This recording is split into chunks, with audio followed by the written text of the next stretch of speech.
출애굽기 2장. 레위 부모 사이에 한 아들이 태어납니다. 그는 애굽의 바로 왕이 남자 아이가 태어나면 모두 나일강에 던져 죽이라는 명령이 떨어진 아주 암울한 환경에서 태어났습니다. 그와 함께 태어난 아이들이 죽어가는 사망의 고통의 시간에 태어났습니다.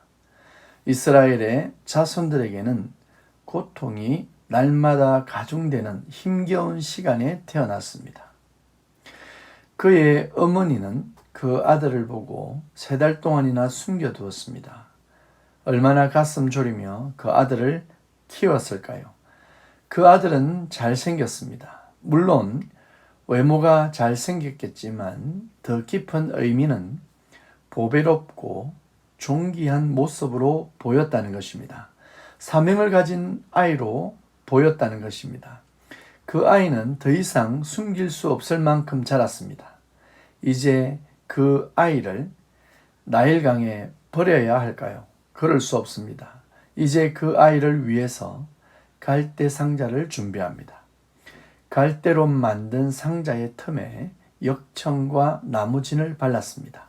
방수를 위해서 그렇게 했습니다. 갈대 상자는 노아 시대에 있었던 방주를 생각하게 합니다. 그리고 그 기능도 동일합니다.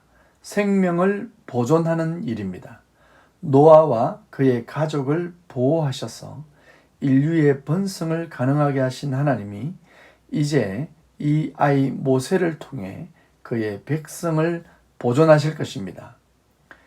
이제 그 아이가 담긴 갈대 상자는 나일강에 놓이게 되고 그 아이의 누나는 상자가 어떻게 되는지를 지켜봅니다. 마침 그때 바로왕의 딸이 목욕을 하기 위해 나일강으로 왔습니다. 죽음의 강이며 어린 아이의 시체가 떠다니는 그 강에 자신을 씻으려 온 바로의 딸, 그녀는 바로의 정책을 누구보다 잘 알고 있을 겁니다. 그 바로왕의 딸이 아이가 담긴 상자를 발견하고 시녀를 통해 가져오게 합니다. 이것은 분명 위기입니다. 그러나 바로의 공주는 이 아이를 보고 불쌍히 여깁니다.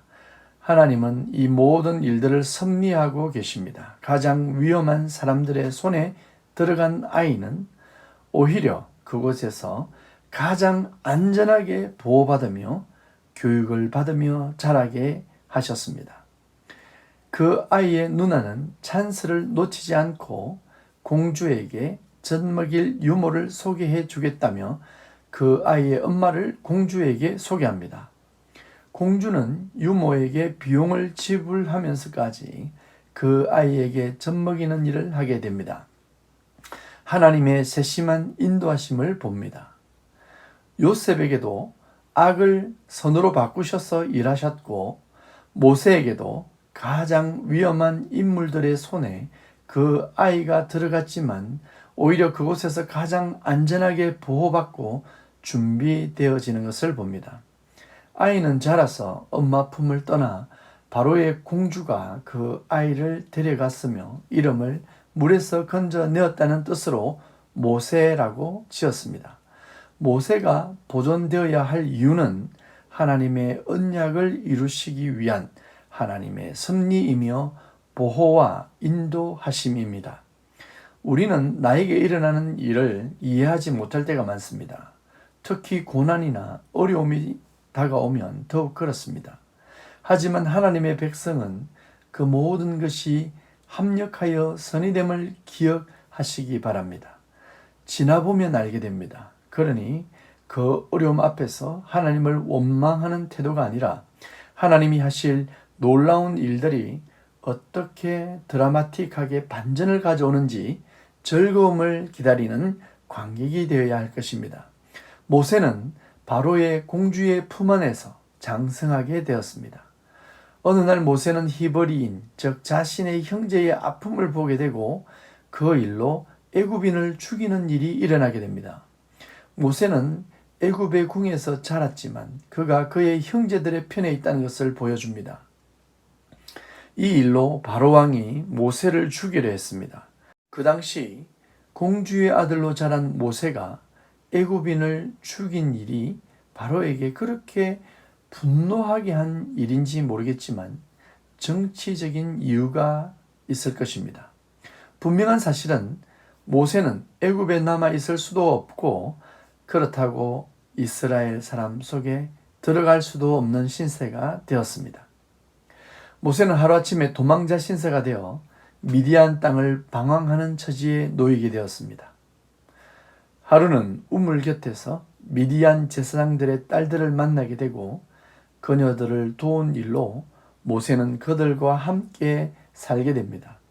그리고 그들의 아버지 르우에는 자신의 딸 십보라를 모세의 아내로 주었습니다. 그리고 아들을 낳았습니다. 이방에서 나그네가 되었다는 뜻으로 아들 이름을 게르솜이라고 지었습니다. 모세는 나그네였고 이방의 객이란 의식이 가득했습니다. 그 말은 그에게 본향이 있다는 것을 강조하고 있습니다. 돌아갈 곳이 있다는 것입니다.